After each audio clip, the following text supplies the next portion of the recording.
Hi, I'm Reba from the Mystery Box Show. Today's storyteller is a special guest and a good friend of ours. He is the host of the Risk podcast. Check them out at risk-show.com. But for now, please enjoy this saucy tale from Kevin Allison. In the first week of the seventh grade, I came out of the closet as gay to my best friend, Ben. I kind of suspected that he might be bisexual, so I dared to share with him, and it didn't go well. He looked right at me and he said, "You're disgusting." And he stopped talking to me. I spent the next 2 years devastated, just sunk in such a depression, so much anxiety. I didn't dare to come out of the closet again to someone until 5 years later. Now I was in high school and I had a friend, another friend, who I was sure was gay. I was sure he was gay. So I called him, came out to him. There was silence for a while on the phone. And then he said, "Faggot," and hung up the phone. So I'm a performer. And it surprises a lot of people to learn that I have a lot of social anxiety, actually, especially around other men. Um, that's why people are kind of surprised, because they'll hear me tell stories about these kinky adventures that I have. And what they don't realize is that I actually have to kind of force myself into those situations because I'm so afraid of being disrespected on a level like those experiences in my youth where I made myself very vulnerable and open to a person and got such cruelty back. So the most intense situations that have required me to kind of push myself out of my shell have been the times that I've gone to kink camps. The first kink camp that I ever went to was in 2011. It was a big outdoor sex festival with cabins and tents and all that sort of thing, and lots of erotic activities planned throughout the whole weekend. But what really got me about it was that on the very first day when you arrived at this particular camp was for men, women, trans folks, non-binary, everyone was welcome. And the first day, there was this orientation class that you had to sit through. And it was all about consent and negotiation. It was about how to help people if they appeared to need help. And I found it so reassuring, the whole idea of, oh my gosh, people will know to be respectful here. So as I'm sitting through this class at that very first kink camp I ever went to, I was sitting next to my friend, Bart. Bart is this giant teddy bear of a man with a beard down to his belly. And he nudged me and he said, "Kev, if you think this camp is crazy, you should see some of the ones that are gay men only. They're a lot more intense and they're not as good about all this consent and negotiation stuff. Like the most they do, you don't take a class like this at the beginning. The most they do is just announce at lunchtime, hey, if you see someone having a heart attack, please, take your dick out of your hand long enough to just call an EMT, could you?" So this one particular gay men's kink camp was such an underground thing that you couldn't go unless you were specifically invited. And a few years after my first experience with Bart, he actually invited me to one of these all-male secret underground kink camps. Now, I didn't I wasn't able to bring a friend. So I was particularly nervous. I was nervous about the whole, oh my God, people might be a little more disrespectful here. And I was nervous about the fact that I wasn't going to know anyone there except for my friend Bart. So I show up that very first day at this all-male kink camp. There's 300 men there. They're having cocktails in the sunshine on day number 1. And I noticed right away that everyone seemed to know everyone else. And I felt like, oh no, oh my gosh, are people going to like me? Are they going to be nice to me? The social anxiety was really kicking up. And I thought, well, what's the worst that can happen? Come on, Kevin. And at that point, during the cocktail party, this chubby guy next to me starts screaming bloody murder because a few guys had grabbed him and thrown him up against a fence, tied him to the fence, and started pelting him with paintballs. It's like, what the fuck? What if that happened to me? I thought to myself, oh my God, is there a washer and dryer on this campground? Because I only brought one pair of jeans. My friend Bart said, oh, Kevin, that's what we call an ambush. And I got to tell you, it usually happens to anyone who's a newcomer at camp. I was like, oh my God. I started drinking as much vodka as possible. Well, then he introduces me to this other idea. He said, Kev, here, we have these things called dance cards here at this camp. What it is you use this card to schedule kinky dates with other guys at the camp. But I know you don't know anybody. So I'm going to walk around this cocktail party and make some dates for you. And I was like, yeah, okay. And about 10 minutes later, Bart runs back up to me and he says, Kev, I got your first date. I said, oh my God, what is it? He said, it's 9:30 a.m. tomorrow morning and it's needles.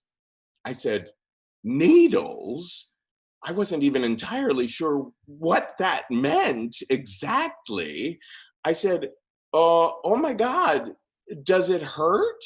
And Bart said, oh yeah, it hurts, but you're in the best hands imaginable. It's with Mr. Prickly. Well, 9 a.m. the next morning, I thought, I've got to do it. Bart had said to me at the very beginning of camp, you just got to say yes as much as possible. And remember, don't yuck on someone's yum. You've probably heard this expression in the kink community. People always say, don't yuck on my yum. It means if you encounter someone whose fetish or kink seems disagreeable to you, try not to say, ew. Remember that for what comes later in this story, please. Anyway, 9:30 a.m., I'm meeting Mr. Prickly, and he seemed like such a sweetheart. I trusted him immediately. He looked and sounded like Santa Claus. He said, ooh, I'm gonna make a ginger pincushion out of you. So he lays me down on a table, and he pinched a little bit of skin on my chest. And he said, okay, breathe in. And then he slid a needle through and he said, now breathe out. And oh my gosh, my entire body lit up. And I thought, oh my God, oh my God. And then I thought, oh, but you know what? That wasn't so bad. That wasn't so bad at all. But what fascinated me is, as Mr. Prickly continued just putting these needles all the way down my torso, that pattern repeated in my brain over and over and over again. Every time he would pinch a little bit and tell me to breathe, I'd think, oh my God, it's gonna hurt. And then it would go through and I'd breathe out and think, oh yeah, but it wasn't that bad. So at one point, Mr. Prickly says, how many needles do you think are in you? Because I was laying flat and I didn't dare sit up to, adjust any of the needleage in me. And I said, about 60? He said, holy cow, you're really good at that. It's 59. I thought, okay, I guess I've got that talent. But Then he was about to put that 60th pin in me, and I found myself doing it again. Oh my God, it's gonna hurt. Oh no, it wasn't that bad. And that's when I told Mr. Prickly, God damn, boy, am I a slow learner. I have noticed that my brain tenses up every time, and I just can't let go of the fact that it's not that bad. It's kind of like my social anxiety around here. I'm so worried that people might be disrespectful to me or not like me, but then I start hanging out with people and it's not that bad. And Mr. Prickly said, well, now, keep that life lesson in mind in case you happen to be ambushed at any point during the weekend. So I felt like I had a little bit of a breakthrough with Mr. Prickly, but I still didn't feel like I had kind of like broken through with the larger community at the camp. So 2 nights later, it's late at night, and I'm back in that dungeon, which was basically just a big old barn. And the funniest thing was happening. There were two Twinkie lads. There were two skinny, young, naked young guys who were tied up and hung from a big structure like marionettes. A rope master had tied these two boys up so that he could pull on strings and make one's face go into the other's ass and then make one's face go into the other's face. He was, working them like puppets, and I was mesmerized. And then at one point I realized that this boy that I had been kind of like attracted to all weekend long was standing right next to me. This Puerto Rican fella named Diego, who always had just like the cutest, mischievous grin and this curly brown hair. I loved him. And then next to him was this fella, very rugged looking older guy, kind of a football coach kind of looking guy, or military. We'll just call him Ed Harris. So the three of us are watching the puppet show when Diego says, oh gosh, I might have to cancel a date on my dance card tomorrow night because I don't want to miss the big Watersports party that's scheduled, piss play. And Ed Harris said, well, if you go to that, don't dress up. And I said, oh, wow, I want to go to that party. I was so turned on and so surprised the first time someone used me as a urinal. Now, let's back up a bit. About a year prior, I had been seeing this fella, Chinese guy named Cheng, and a super sweet guy. I loved how he would always ask me questions about like how this was for me or how that was for me. And one day, he suggested that maybe we could go into the bathroom and he could put me in the shower and maybe he could pee. And it was something neither of us had tried before. And he told me to open my mouth, and my goodness, it was just so much pee, but so nice. Something was so hot about it because I really liked Cheng. And I guess it felt like a very worshipful thing to be taking in someone's nastiest stuff. So that first experience of water sports for me was just phenomenal. Okay, now I hope you're not yucking on my yum, but let's get back to the story. So there I am saying to Diego and Ed, oh yeah, I'll never forget how turned on I was the first time someone used me as a urinal. And that's when Diego looked at Ed and Ed looked at Diego and they both nodded. And that's when the ambush began. Ed grabbed me in a headlock and started pushing me out of the dungeon. Diego gets my hands behind my back and I realize, oh my gosh, he's got handcuffs. And I feel them click. And it was the wildest thing because I instinctively trusted these two guys. I found them both hot, and just something in me knew I was in pretty good hands. So when I felt that click of those handcuffs, what I felt was relief. Like, I had been worried all weekend. What's the worst that could happen? And now this might be it. And yet, I didn't have to worry about what I could do. I just had to go with the flow. And I would soon be going with the flow in more ways than one, because Ed yells out to the entire dungeon, "We've got a urinal here!"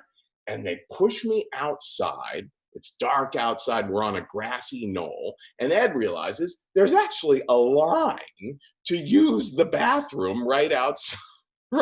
Right outside the dungeon. So he yells to them, "Hey, don't use those urinals, use this one."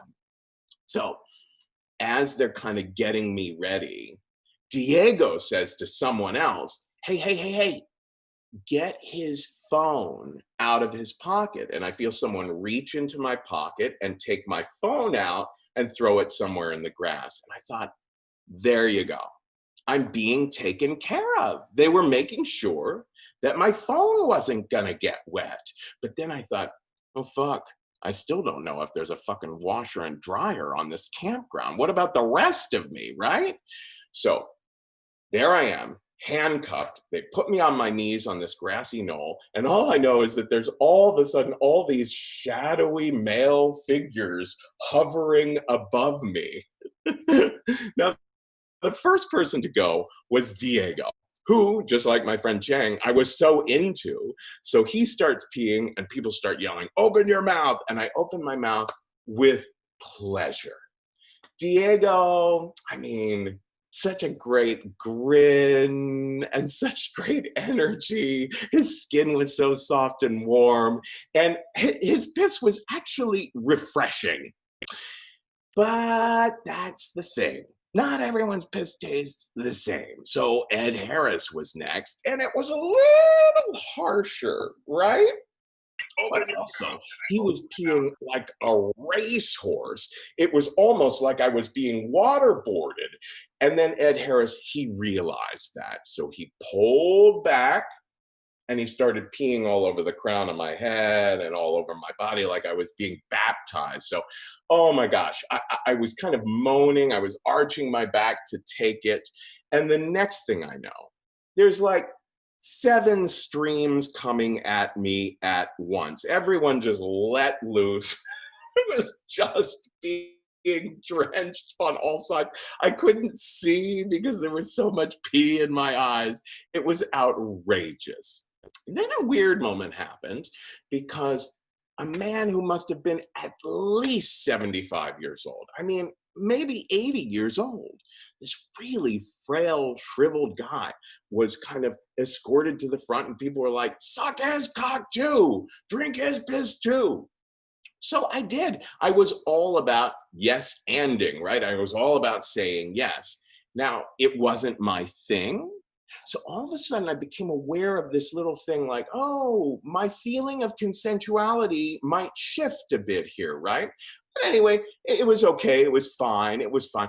Listen, I am so grateful that gerontophiles exist, people who are into the elderly, because I'll be there very soon. But anyway, then came the worst moment of all. A man who was very muscly, big, muscle-bound jock kind of guy. I could hardly make him out because it was dark and I had piss coming out of my eyes and everything. But he shuffles in front and I could hear his voice. He says, "Open your mouth, faggot." And that stung, right? Like, first of all, his tone I didn't like. But as you know, I have a history with that word. I don't want to be called that word. Anyway, I thought to myself, oh, you got to say yes as much as possible. So I opened my mouth. But this guy starts peeing, and it's the worst fucking pee. It tastes like, battery acid or something like that. And you know what I did? I just coughed it all right back onto his jeans. I just went, It was just an automatic, and he had such a gigantic stream that he starts yelling, what the fuck? He's still peeing in my mouth, and I'm still spitting it back all over him when he's going, this faggot just got piss all over me. And that's when Ed Harris grabs this guy by the shoulders and starts patting his chest and says, whoa, okay, buddy, all right, back away. So Ed Harris really had me in that moment.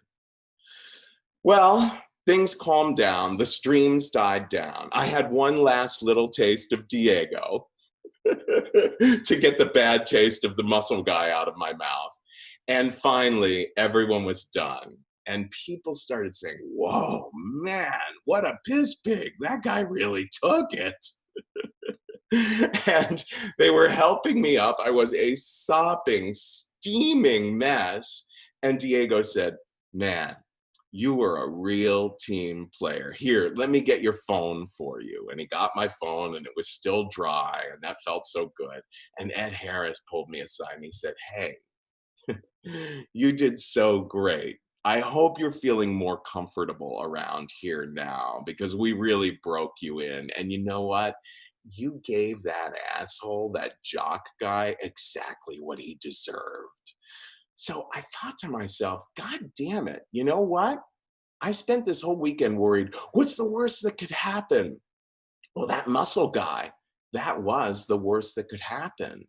But I wouldn't have it. I automatically would not have it. I wouldn't submit to him. Even while I was handcuffed and surrounded by 8 men looking over me, I just cannot respect someone who does not respect me, right? And I felt really great about knowing that. So I got up, sopping wet, steaming mess, and was walking away, when all of a sudden, out of the shadows comes this incredibly surprising figure. He was very tall, very thin. He was wearing a tutu. And he said, hello, dear. I'm Andy. I said, oh, hello, Andy.